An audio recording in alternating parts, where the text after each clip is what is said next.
Жыл сайын мамлекеттик деңгээлде мектептеги окуучулардын сапаттуу билим алуусуна салым кошкон алдыңкы педагогдорду аныктаган жылдын мугалими сынагы өткөрүлөт.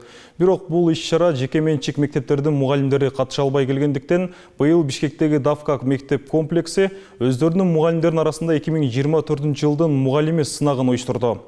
Иш-чара мугалимдер үчүн өзгөчө чыгармачылык жактан изденүүгө жана кесиптик чеберчилигин көрсөтүүгө мүмкүнчүлүк түздү. Теманы Калия Карбекова улантат.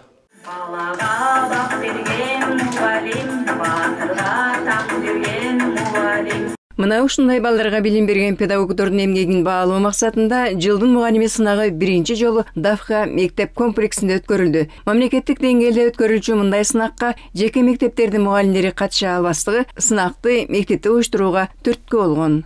Бирден бир негизги себеби албетте бул биздин мугалимдер жамаатын мотивациялуу жана алардын ушул өздөрүнүн жөндөмдүүлүгүн өстүрүү, потенциалын өстүрүү жана ага мотивация берүү болуп эсептелинет. 2024-жылдын мугалими сынагынын катышуучулары 3 негизги баскычтан турган жарыштан өтүш керек болсо, буга чейин 2 баскычтан ийгиликтүү өткөн 9 мугалим акыркы жыйынтыктоочу сынакка келишкен.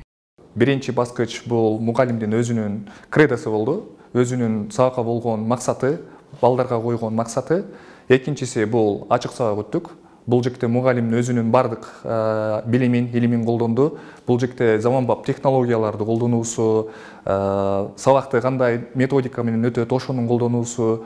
Сынакка катышкан 9 мугалимдин бири Жылдыз Асымканова. Анын айтымында бул сынак мугалимдин мыкты адистигин гана аныктабастан, мугалим деген ардактуу кесипти аркалап келе жаткан жаш муунга үлгү да болот. Ар бир мугалим өзүнүн сабактарында кандай жетишкендиктерге жетишти. Окушасы мисалы бүгүн бизде кыргыз тилинен беребиз. Кыргыз тилден кандай ийгиликтерге дегеле алардын көркөм сүйлөөсүн, сүйлөө чеберчилигин, ошолорун өстүрүү максатында мына бүгүн бардык иши каралат да. Жылдын мугалими бул өз кесибинин чебери жана өзүнүн тажрыйбасын кесиптештери менен бөлүшүүгө, аны заман талабына ылайык өстүрүүгө ынтызар адис. Сынакта мугалимдер менен мектеп комплексинин тарбиячылары балдарга болгон өзгөчө мамилесин да таңазалай алышты.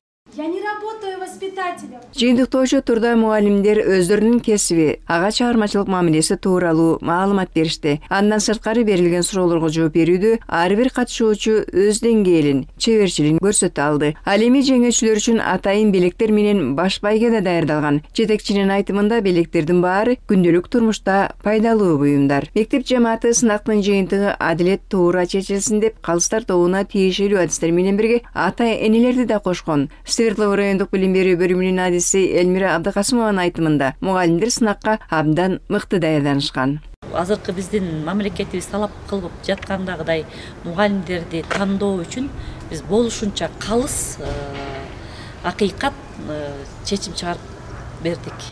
Ошентип калыстар тобунун жеңүүчүлөрдү аныктаган чечими жарыя болду. 2024-жылдын мугалими конкурсунда баш байгени башталгыч класстын мугалими Гүлкайыр Сулпукарова жеңип алып, муздаткычтын. Биринчи орунду орус тил мугалими Гүлайда Калыкова ээлеп, тоңдургучтун. Экинчи орунду кыргыз тил мугалими Гүлзина Барпебекова алып, телевизордун ээси болушту. Ал эми үчүнчү 2 орун музыка мугалими Сымбат Калыпчы кызы менен бакчанын тарбиячысы Динара Кадралиеваларга ыйгарылып, белекке чаң соргуч алышты. Калган катышуучулардын баарына кыска толкундуу меш берилип, бири да куру кол калбады. Калия Карыбекова, Абсамат Дөөлөсбеков, билим жаңылыктарына.